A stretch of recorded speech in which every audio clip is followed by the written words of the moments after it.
ஒரு அம்மா வீட்டு வாசல்ல பெருக்கலான்னு சொல்லி வரும்பொழுது அப்ப வாசல்ல ஒரு நாத்தம் பிடிச்ச அழுகி போன பூசணிக்காய் இருக்கிறத பாக்குறாங்க.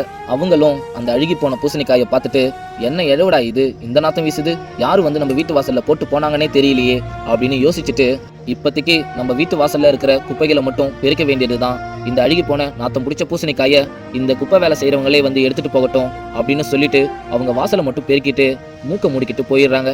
அவங்களும் ரொம்ப நேரமா அவங்க மூக்க பொத்திக்கிட்டு குப்பை வேலை செய்யறவங்களுக்காக ரொம்ப நேரமா காத்துட்டு இருக்கும் பொழுது அப்ப குப்பை வேலை செய்யற ஒரு வயசானவர் அங்க வராரு. அப்ப அவங்களும், யோ, உங்களுக்காக எவ்வளவு நேரமையா காத்துட்டு இருக்கிறது, எங்க வீட்டு வாசல்ல இருக்கிற அந்த நாத்தம் பிடிச்ச அழுகி போன பூசணிக்காயை தூக்கிக்கிட்டு போங்க அப்படின்னு சொல்றாங்க. அதுக்கு அவரும், ஏமா, வீட்டு வாசல்ல இவ்வளவு சுத்தமா பெருக்கினது நீங்க தானே, அப்படியே அந்த நாத்தம் பிடிச்ச அழுகி போன பூசணிக்காயை ஓரம் போட்டிருக்கலாம்ல, ஏன்னா யாராவது வண்டியில வந்தோ இல்ல நடந்து வந்தோ வழுக்கி விழுந்தா என்ன ஆகுறது அப்படின்னு கேட்கிறாரு. இதை கேட்ட அவங்களும், இந்த நாத்தம் பிடிச்ச வேலையை நாங்க வேற செய்யணுமா, இந்த மாதிரி நாத்தம் பிடிச்ச வேலையெல்லாம் உங்களை மாதிரி குப்பை வேலை செய்யறவங்க தான் செய்யணும் அப்படின்னு மூஞ்சால அடிச்ச மாதிரியே சொல்றாங்க.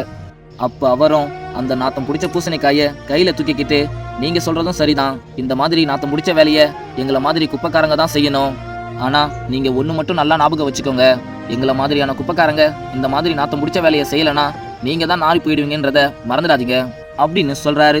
நண்பா, என்னை பொறுத்த வரைக்கும் சுத்தமா இருக்கிறவங்க மட்டும் சுத்தமானவங்க கிடையாது, இந்த மாதிரி சுத்தப்படுத்துறவங்களும் ரொம்ப சுத்தமானவங்க தான் அப்படின்றத நீங்க மறந்துடாதீங்க. இந்த குட்டி ஸ்டோரி பிடிச்சிருந்தா மறக்காம லைக் பண்ணுங்க.